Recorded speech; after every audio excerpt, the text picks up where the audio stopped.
So going down that list of Forensic Architecture, MetaHaven, Soft Surplus Prime Produce, Jack Self and the Real Foundation, the Architecture Lobby, I feel like a trend is starting to emerge. And I feel like,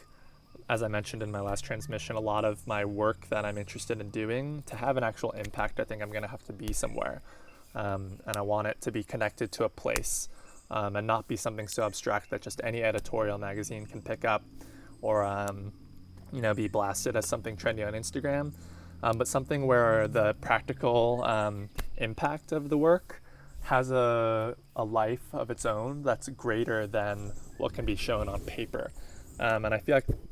the ethos that was being lent to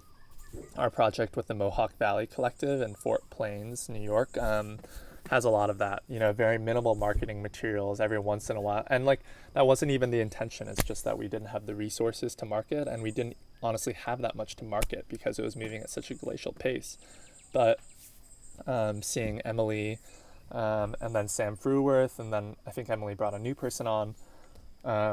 is really inspiring, to see them chugging along. And it's a project that stays in your timeline and your feed, and people are doing something really inspiring, that's community driven, and for the community. And I think there's a lot of power in gathering their work days, where the volunteers come. I think that's really powerful. Any type of programming that allows normal people, not just academics, and professionals, to get together is, I feel like, really important. And the work that I'm interested in doing, I feel like, is not work that centers around being on panels, or being publicized, but something that involves knowing community people at a face-to-face level, and conversations over dinner, and relationships that extend beyond just the professional, something where you actually have a stake in it, and you're doing work for a community that you belong to. And I guess you can think of someone like Deanna Van Buren and what she's doing with designing justice, designing spaces in the Bay Area. And I feel like she does do a lot of panels and conferences and gets paid for those things. But I feel like part of it is that being in the Bay Area and the San Francisco, Oakland area allows her to be really focused in terms of things like her mobile classroom project, and even the stuff like the jail architecture education, similar to what I was doing with Leah and Emily and other people at GSAP, at Rikers Island. And I feel like education, as I mentioned in my last transmission, is something that I'm continually interested in, and maybe I'll find opportunities to do something like that in Charleston. In terms of career trajectory, I think I mentioned this a bit, is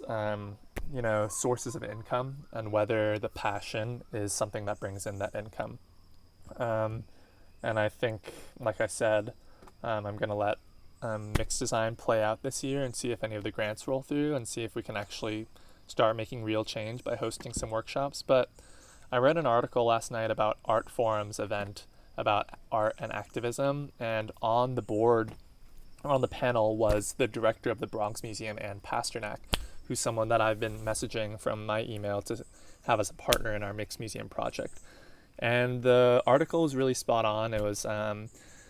can an institution like Artforum, which has, in the opinion of the author, failed to hold itself accountable for its former, I forget his title, but the former person that sexually assaulted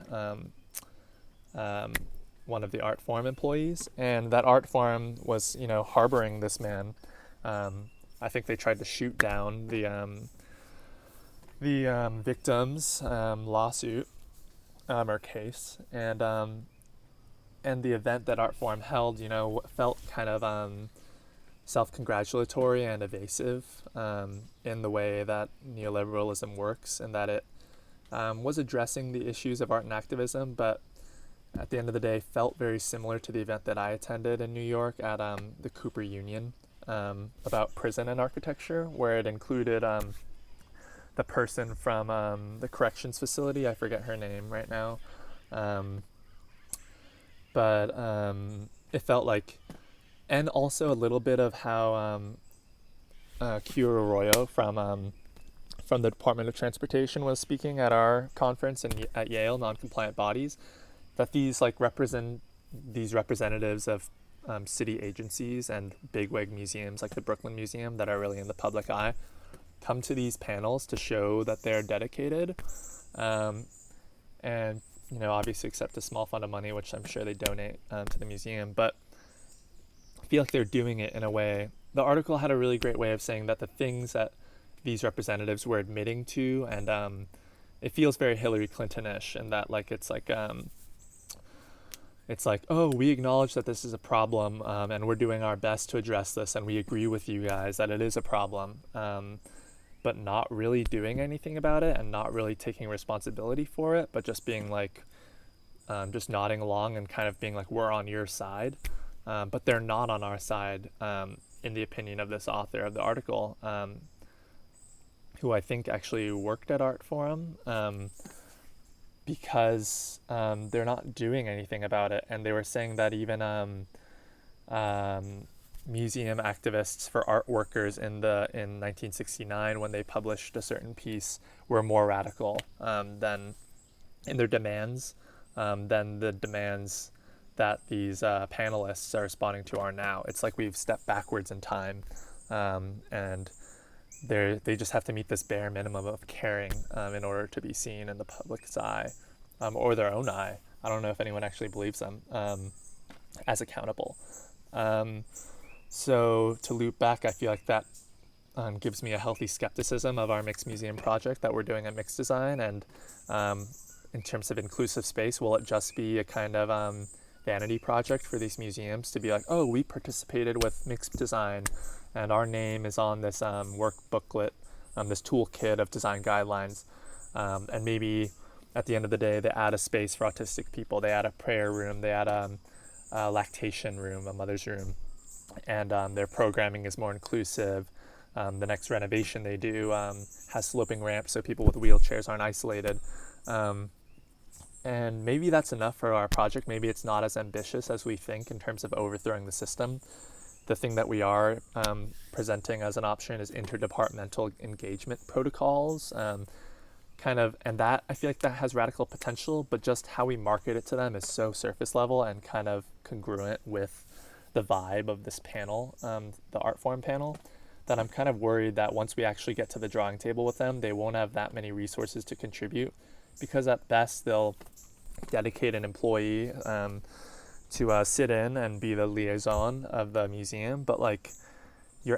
can't. It's hard to ask for institutional change from the institution itself. What is their incentive of changing?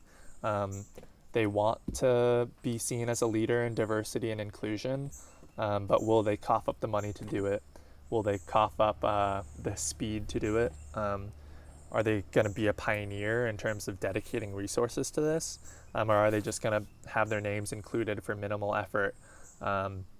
have that be another collaboration of the year? So maybe I guess I'm interested in seeing how it plays out. I feel like he's also interested in seeing what change can be done from the inside, although it's a bit more complicated there because as a young designer and recent graduate, in Las Vegas right now for the AIA 2019 conference, speaking on a panel about LGBTQ voices in architecture. And does I'll actually think that change can come from within when the AIA has failed time after time to do anything but kind of pay lip service to their dedication to inclusivity in terms of queerness, or is it just kind of scamming to make some money, get a speaker's fee, a